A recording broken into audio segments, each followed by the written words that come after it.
जय बाबा स्वामी। आज हम जो गुरुदेव ने गहन ध्यान अनुष्ठान से विशेष संदेश दिया है उसका पठन करने जा रहे हैं। तो उसकी शुरुआत हम गुरु आवाहन से करेंगे।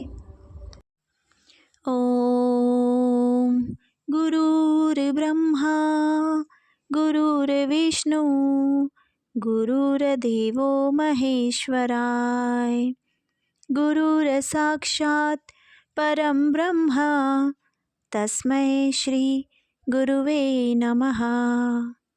तस्मै श्री गुरुवे नमः। तस्मै श्री गुरुवे नमः। ओम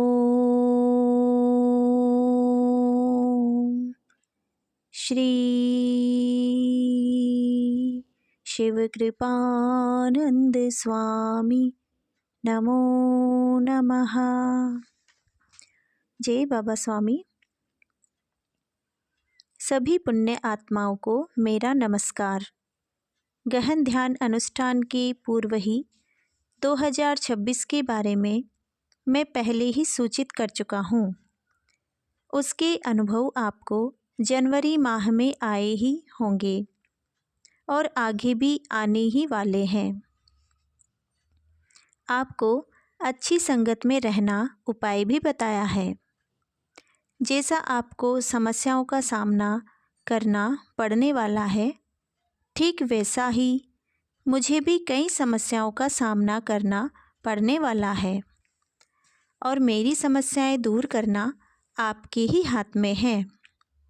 इसीलिए आगे सब कुछ विस्तार से बता रहा हूँ और उसके लिए प्रत्येक साधक को, प्रत्येक साधिका को अपना व्यक्तिगत योगदान देना होगा। यह उन सभी साधक व साधिकाओं की जवाबदारी है जिन्होंने मन ही मन मुझे गुरु माना हो, भले ही उन्होंने गुरु पूर्णिमा न की हो, गुरु दीक्षा न ली हो, तो भी क्योंकि हमारा संबंध आत्मिक है। हिमालय में जो गुरु रहते हैं वे सालों तक जीते हैं और 800 साल तक जी रहे गुरुओं के प्रत्यक्ष दर्शन कर चुका हूँ। दूसरा, वे सालों तक केवल जीते ही नहीं हैं, उनको अपने जीवन काल में कोई बीमारियाँ भी नहीं होती हैं। यह भी मैंने अपनी आँखों से देखा है। मेरे अनेक गुरु थे, पर किसी भी गुरु को कभी कोई बीमारी होते मैंने नहीं देखी है और उनके इतने साल जीने व स्वस्थ रहने का कारण है वह शरीर भाव से परे होते हैं और इसी कारण वहाँ विचार भी नहीं होते हैं। सभी बीमारियों का मुख्य कारण विचार ही है। दूसरा, वह एक अलग ही दुनिया है। वहाँ धर्म है पर उपासना की पद्धतियाँ नहीं हैं। वहाँ परमात्मा है पर परमात्मा का कोई रूप नहीं है। इस कारण एकदम शांति का वातावरण होता है और हमारे समाज में धर्म को समझते ही नहीं, उसे उपासना पद्धति समझते हैं और परमात्मा के रूपों को लेकर भी अनेक विवाद होते ही रहते हैं। परमात्मा व उपासना पद्धति के नाम पर विश्व में जितने युद्ध व विवाद हुए हैं और नरसंहार हुआ है, उतना अन्य किसी कारण से कभी नहीं हुआ है।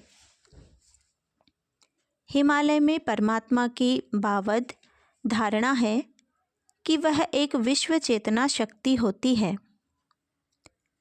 केवल उसका ज्ञान, उसका अनुभव सभी को नहीं रहता है और एक बार अपने भीतर ही परमात्मा है इसकी अनुभूति हो जाए तो फिर भीतर के परमात्मा पर विश्वास निर्माण होना प्रारंभ हो जाता है।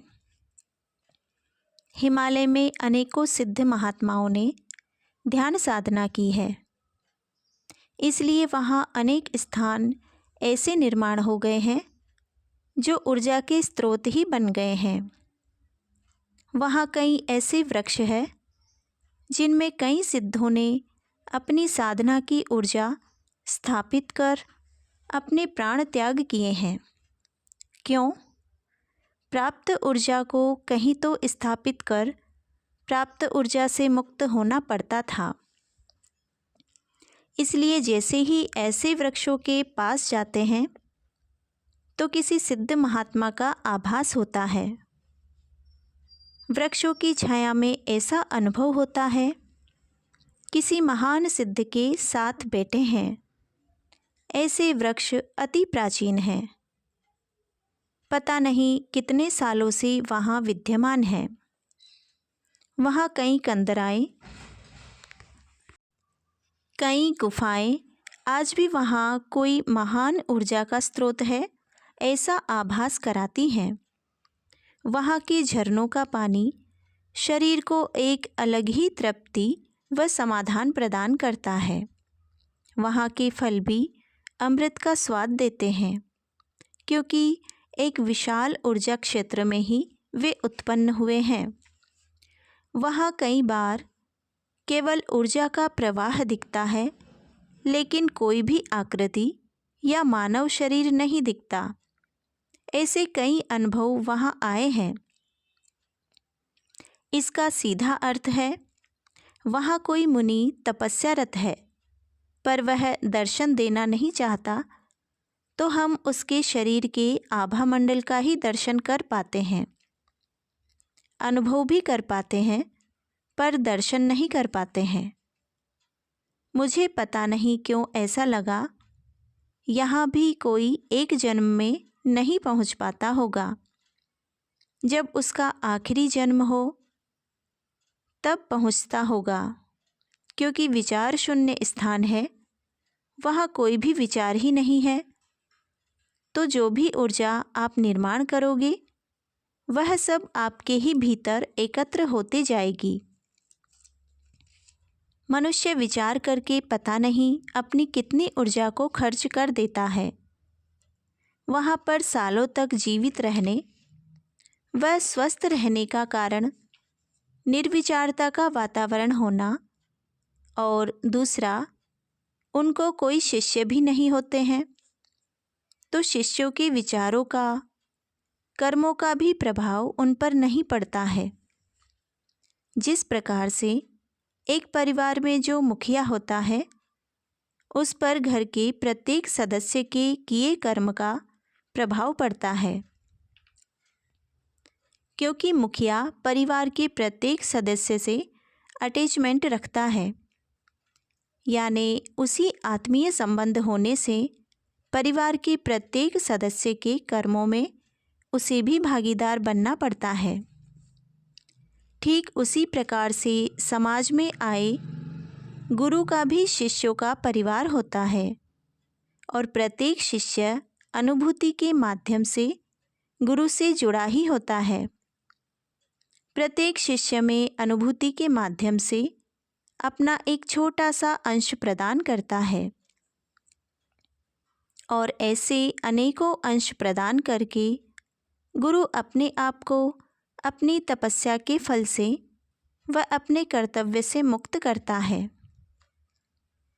गुरु केवल अनुभूति कराकर शिष्य से संबंध स्थापित नहीं करता, उसे आध्यात्मिक वातावरण देकर सुरक्षा भी देता है, ताकि वह आध्यात्मिक स्तर पर विकसित हो। लेकिन शिष्यों को न तो अनुभूति का महत्व पता होता है और न गुरु कृपा का। वह तो अपने आसपास की संगत की प्रभाव में जीता है। यह तो वह स्थिति होती है, माँ बच्चे को कितना भी नहलाए धुलाए, बच्चा कीचड़ व मिट्टी में जाकर खेलना नहीं छोड़ता है। अपनी आत्मा के विरोध में जाना भी कीचड़ में जाकर खेलने जैसा ही है। गुरु के संदेश, गुरु के मार्गदर्शन शिष्य को आत्मा के माध्यम से मिलते रहते हैं, लेकिन शिष्य सुनते ही नहीं हैं। गुरु कार्य भी एक ऐसा कार्य है जो शरीर से किया ही नहीं जाता। स्वयं को आत्मा मानकर आत्मा को प्रसन्न करने के लिए किया जाता है और भाव रहता है, मैं गुरु को ही परमात्मा मानकर यह कार्य कर रहा हूँ।